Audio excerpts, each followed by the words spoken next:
Hey, so in this video I want to talk about conditional statements like the if and the else and else. This video actually is in response to a comment in one of my latest YouTube videos asking me to explain the if statements in detail. So I'll keep this as simple as possible. What I've done is set up two auto calibrate commands, but they're different in one way. So the first auto calibrate command is answering the question ahead of time, has the qualification tool moved? And I've put no as the answer. So if I expand these, I'll expand the second one, just right click edit. The second command has answered the question, yes, it's moved, and to take a manual hit to locate. So my goal here is to prompt the operator with a question, has the calibration sphere moved? And depending on the answer, one of the two will execute. Okay, so I'll just start typing the code. First thing to do is set up a yes/no question, yes/no comment. And the question is, has the cal sphere moved? Simple as that, and okay. So now it's in my code.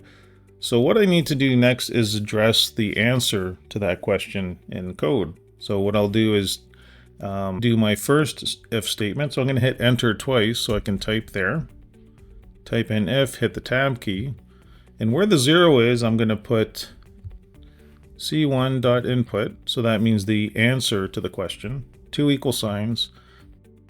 And here I'll deal with a no answer. So if c1.input, if the answer is no, and what I'll do is I'll frame the first auto calibrate. So I'm going to cut my end if, put it at the end of the command.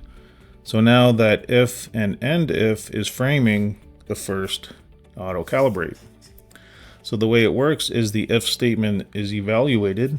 If it's true, then what is between the if and the end if is executed. If it's false, it will go to the end where my cursor is actually right now and execute the rest of the program.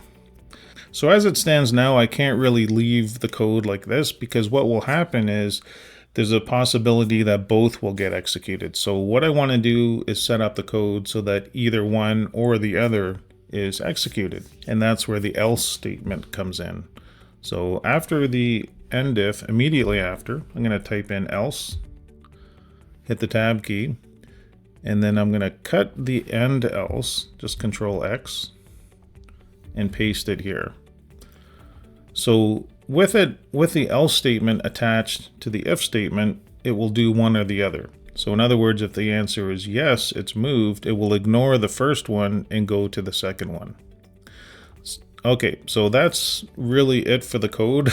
I'm offline, so I can't actually auto-calibrate.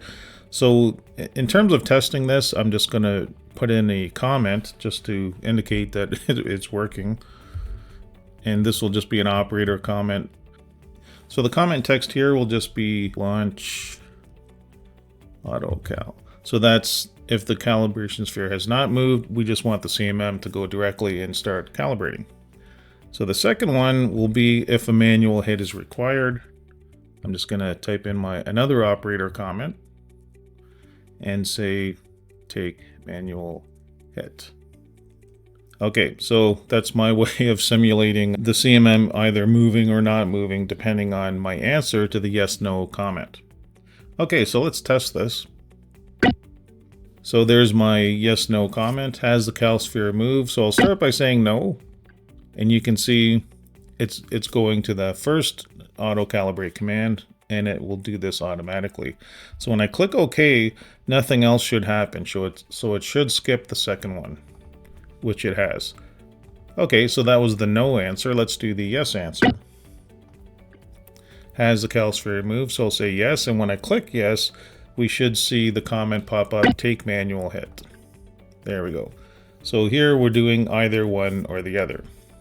Okay, so that's about it for this video. Thanks for watching, and we'll see you next time.